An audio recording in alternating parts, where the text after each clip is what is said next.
Assalamualaikum warahmatullahi wabarakatuh. Siswa-siswi MTS Manba Ulum Buntaran kelas 8. Selamat pagi menjelang siang ya. Semoga masih tetap semangat dalam belajar. Baik, silakan disiapkan buku tulis sama alat tulisnya. Ingat, al-ilmu soidun wal kitabatu qayyiduhu. Kalau ilmu itu bagaikan buruan, maka pulpen tulisan adalah cara kita mengikat buruan. Maka silakan disimak video ini sekaligus menulis hal-hal yang penting, gitu ya. Baik, pada kali ini pelajaran aswaja kita akan belajar tentang atau mempelajari tentang strategi pengembangan dan pelestarian aswaja, paham aswaja atau ahli sunnah wal jamaah. Ini khidmah NU untuk dunia, khususnya di Indonesia atau di Nusantara ini. Oke ya. Sebelum kita mulai, mari kita berdoa untuk orang tua kita, guru-guru kita, semoga selalu diberi hidayah, taufik, inayah oleh Allah SWT, dan juga kepada guru-guru yang telah mendahului kita, para ulama, salafun soleh, dan khususnya kepada muasisi hadil jamiyatin nahdlatul ulama wa ansoriha wa atba'iha bi barakatil Fatihah. Bismillahirrahmanirrahim.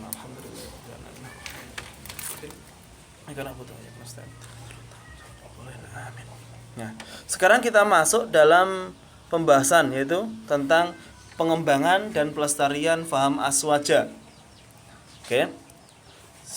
Awal muasalnya Islam masuk ke Indonesia itu semuanya yang masuk berfaham ahlussunnah wal jamaah, karena sebagian besar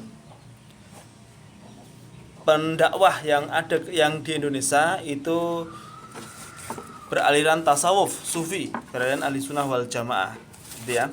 Nah, kemudian ada beberapa hal yang membuat faham ini mendapat tantangan, gitu ya. Di Indonesia awalnya berkembang pesat, kemudian mendapat tantangan karena dua hal. Yang pertama, tantangannya adalah karena adanya pergantian penguasa di Hijaz. Hijaz itu sebutan untuk daerah Mekah dan Madinah zaman dahulu. Sekarang kita menyebutnya Kerajaan Saudi Arabia. Dulunya, gitu ya, dikuasai oleh seorang raja yang beraliran ahlussunnah wal jamaah, kemudian digulingkan dan diganti oleh kerajaan yang fahamnya bukan ahli sunnah wal jamaah, atau kita sebutnya wahabilah sekarang, gitu ya. Ada pergantian itu. Nah, Raja Saud ini yang mengawali ini, Abdul Aziz ini berkeinginan untuk menyebarkan fahamnya ke seluruh dunia, termasuk di Indonesia pada waktu itu, yang mana pada waktu itu Indonesia belum merdeka, masih dijajah Belanda.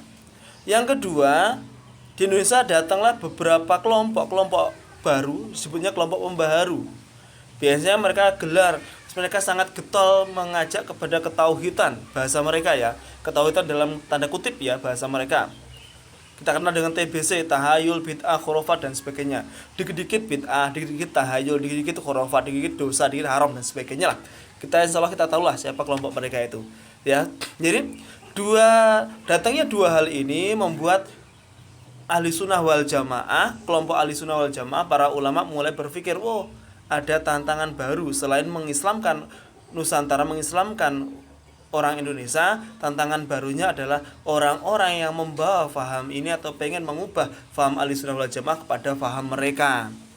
Nah, karena itu akhirnya para ulama, khususnya ulama-ulama pondok pesantren pada waktu itu mulai intensif berkomunikasi antar pondok pesantren, berkumpul sehingga terbentuklah sebuah jamiah yang kita kenal bersama dengan nama Jamiah Nahdlatul Ulama atau NU ini.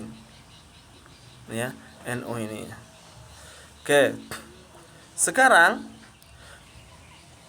selanjutnya niat pelestarian dan pengembangan faham aswaja. Oke ya. Apa aja yang dikerjakan? Tadi kan sudah saya bilang, para ulama mengintensifkan bertemu. Antara ulama pondok pesantren bertemu, kemudian setelah itu Akhirnya terbentuklah sebuah jamiah. Sebelum terbentuk sebuah jamiah, dibentuk dulu namanya Komite Hijaz. Ini pertama kali, yaitu penyelamatan faham aswaja atau ahli sunnah wal jamaah di tanah suci Makkah dan Madinah atau di Hijaz. Karena mendengar pergantian kekuasaan itu, akhirnya para ulama di Indonesia bersepakat, khusus yang beralih Ahlussunnah wal Jamaah, mengirimkan utusan disebut dengan nama Komite Hijaz di bawah naungan NU. Berdiri Komite Hijaz sekaligus berdirinya Nahdlatul Ulama. Nah, apa yang dikirimkan? Yang pertama adalah permintaannya adalah meminta kepada Raja Abdul Aziz bin Abdurrahman As-Saud. Raja Abdul Aziz ini, King Abdul Aziz ini, untuk membebaskan para ulama, membebaskan para umat Islam beribadah mengikuti madhabnya. Dalam kurung madhabul arba'ah, 4 madhab, Hanafi, Syafi'i, Maliki, dan juga Hambali.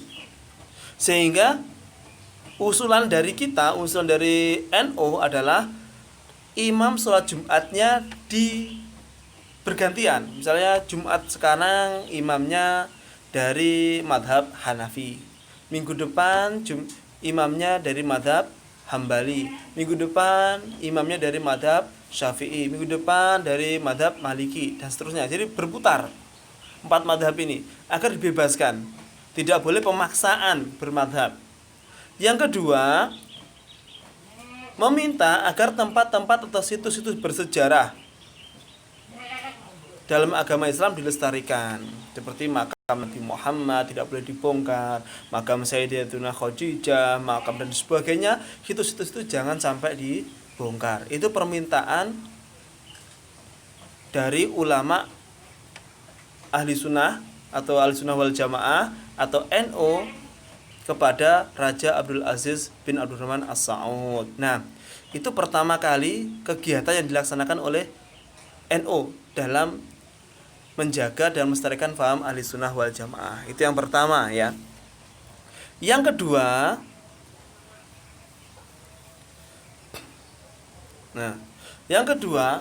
karena masifnya gerakan pembaharu ini, maka NU berinisiatif untuk menggetokkan lagi dalam usaha melestarikan dan mengembangkan faham ahli sunnah wal jamaah. Ada beberapa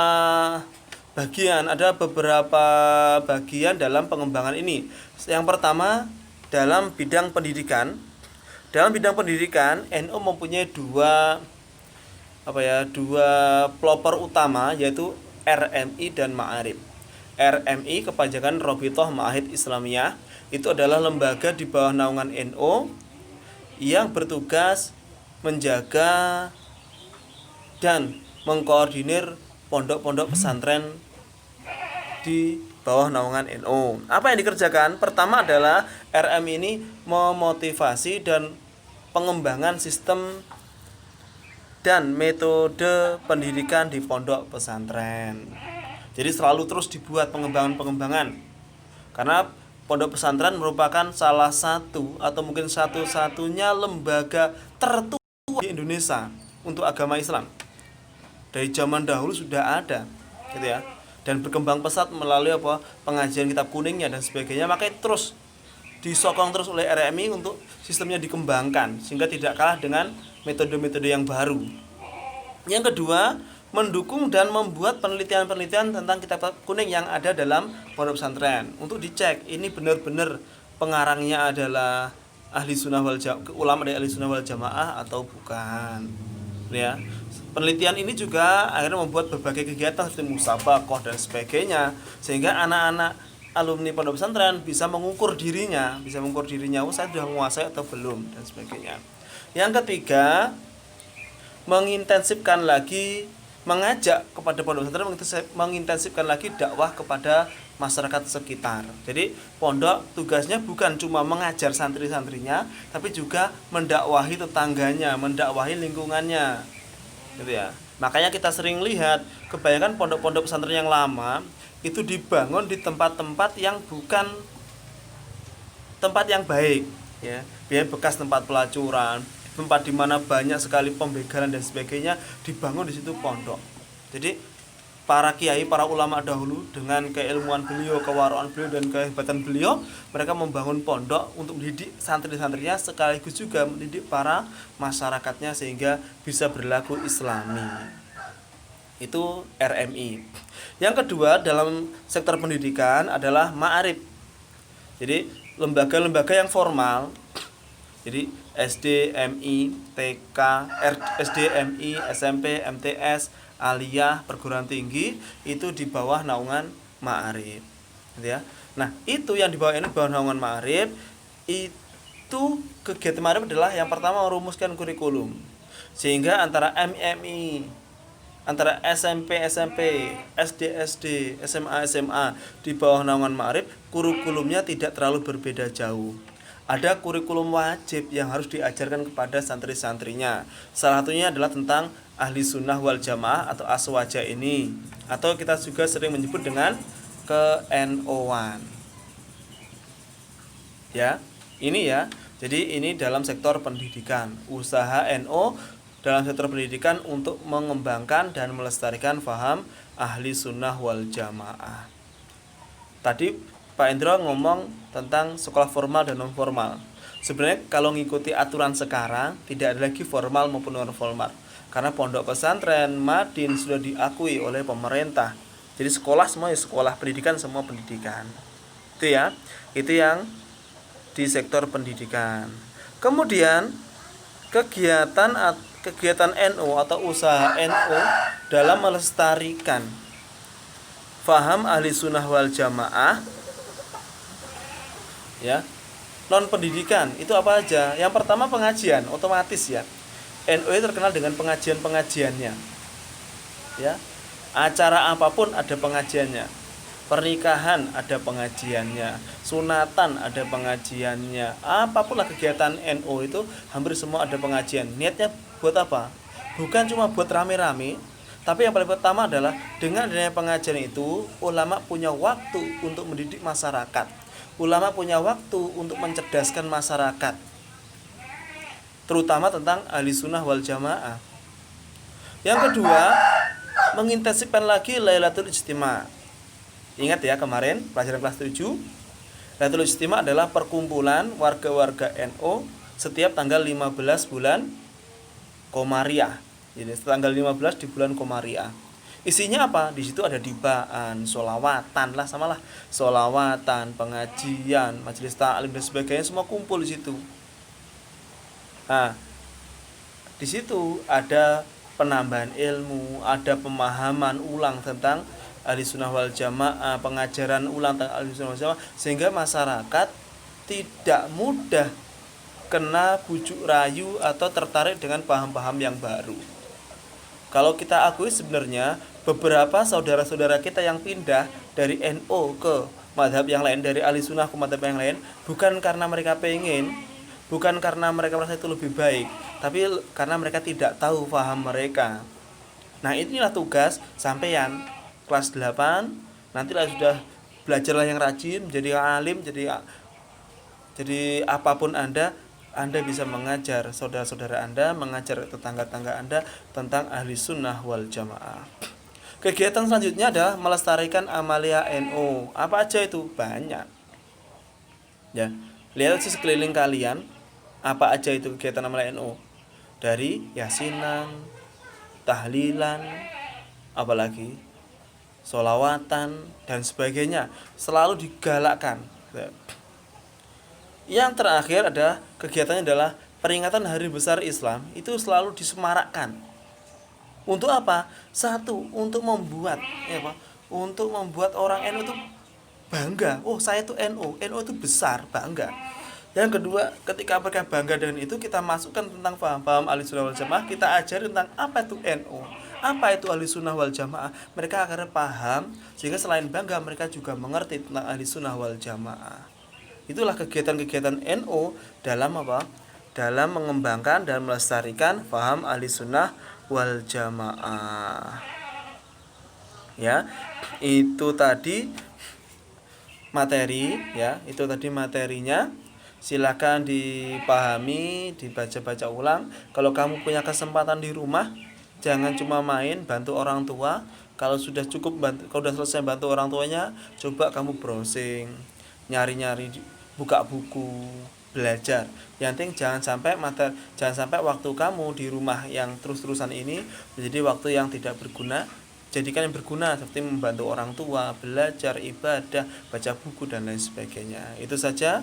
Tetap semangat terus belajarnya, jangan kendor, jangan jadikan corona ini sebagai alasan untuk tidak belajar, tapi jadikan corona itu waktu yang tepat untuk mulai mandiri dalam belajar. Terima kasih. Assalamualaikum warahmatullahi wabarakatuh.